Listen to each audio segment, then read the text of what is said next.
Over में जोरदार तबाही मचाई, आरसीबी हारी, प्लेऑफ रेस हिलाई, गुजरात टाइटंस के इन 4 की सुनामी आई।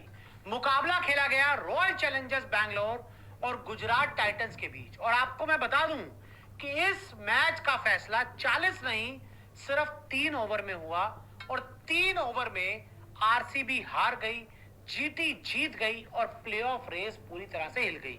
प्लेऑफ रेस कैसे हिली मैं आपको आगे बताऊंगा, लेकिन पहले बात करते हैं मैच में हुआ क्या। आरसीबी ने पहले बल्लेबाजी करते हुए सिर्फ और सिर्फ 155 रन बनाए। जी हां, आरसीबी के बल्लेबाज बहुत स्ट्रगल करते नजर आए और बड़ा स्कोर खड़ा नहीं कर पाए। शुरुआत अच्छी हुई थी, विराट कोहली के बल्ले से 13 गेंदों में 28 रन आए, देवदत्त पडिक्कल ने 24 गेंदों में 40 रन बनाए, लेकिन रजत पाटीदार का वो जो कंट्रोवर्शियल आउट हुआ, जो कंट्रोवर्शियल कैच थी, उसके बाद आरसीबी वाले कहीं से भी comeback as a batting unit नहीं कर पाए।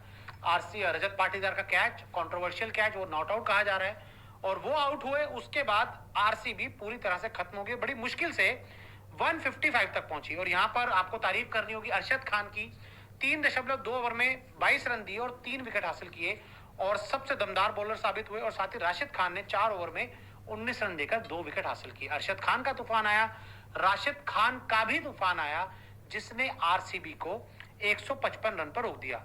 आपको याद होगा शुरुआत में मैंने कहा था 3 ओवर में जोरदार तबाही मचाई ना। 3 ओवर में जोरदार तबाही पता है कैसे मची?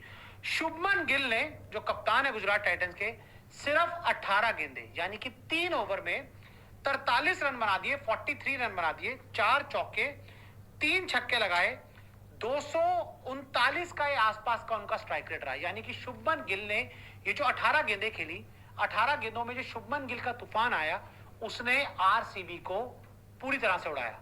आरसीबी के गेंदबाजों को कमबैक नहीं करने दिया। जीटी के विकेट्स गिरे, साई सुदर्शन कुछ नहीं कर पाए। गिल ने 43 बनाए, बहुत ताबड़तोड़, उसके बाद वो आउट हो गए। बटलर ने 19 गेंदों में 39 रन बनाए, ये भी एक तूफानी पारी थी, 4 छक्के इस पारी में आए। और ये जो शुभमन गिल और जॉस बटलर ने जो रन जोड़े, पहला विकेट 42 पे गिरा और दूसरा 57 पर गिरा, लेकिन हाँ, जो बटलर की धमाकेदार पारी आई, शुभमन गिल की धमाकेदार पारी आई, उसने एक प्लेटफॉर्म सेट कर दिया कि भाई यहां से अब गुजरात टाइटंस इस मैच को नहीं हारेगी। और आखिर में ये गुजरात टाइटंस मैच नहीं हारी।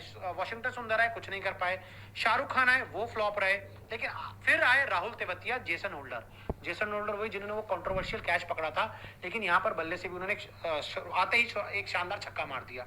और ऐसे में जो काम शुभमन गिल और जॉस बटलर कर गए थे, उसने गुजरात टाइटंस को एक बड़ा अच्छा एक प्लेटफॉर्म दे दिया था। और वहां से आरसीबी ने बड़ी कोशिश की, भुवनेश्वर कुमार ने 3 विकेट लिए और रोमारी शेफर्ड के खाते में विकेट आए, लेकिन स्कोर टारगेट बहुत ज्यादा नहीं था। जीटी को शुरुआत बहुत अच्छी मिल गई थी और आखिरी में मैच औपचारिकता थी जो जीटी के बल्लेबाजों ने आसानी से कर दी। अब यहां बात करते हैं टेबल में क्या हुआ, पॉइंट्स टेबल की रेस कैसे हिली है।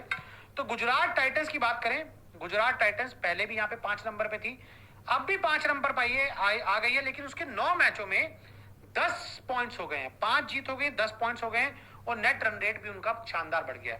आरसीबी, और अगर ये मैच जीतती तो उसके 14 पॉइंट रहते, लेकिन आरसीबी 9 मैचों में 6 जीत और 12 पॉइंट्स के साथ फिलहाल रुक गई है। और अगर गुजरात टाइटंस ये मैच हारती तो ये कंफर्म ऑलमोस्ट रहता कि जो टॉप की 4 टीमें वही प्लेऑफ में जाएंगी और नीचे की 6 वो बाहर हो जाएंगी। लेकिन गुजरात ने दम दिखाया अपने होम ग्राउंड में जोरदार जोर लगाया और आरसीबी को हराया। और उससे क्या हुआ है कि ये आईपीएल फिर जिंदा हो गया है, ये आईपीएल फिर लाइवली हो गया है। और अब आगे आने वाले जितने भी मैचेस हैं बहुत एक्साइटिंग रहेंगे, बहुत मजा आएगा। और उस मजे में मैं आपको ये कह सकता हूं कि भाई साहब, कोई भी उलटफेर हो सकता है, कोई छोटी टीम बड़ी टीम को हरा सकती है और बड़ी टीम भी अभी यहां से बाहर हो सकती है।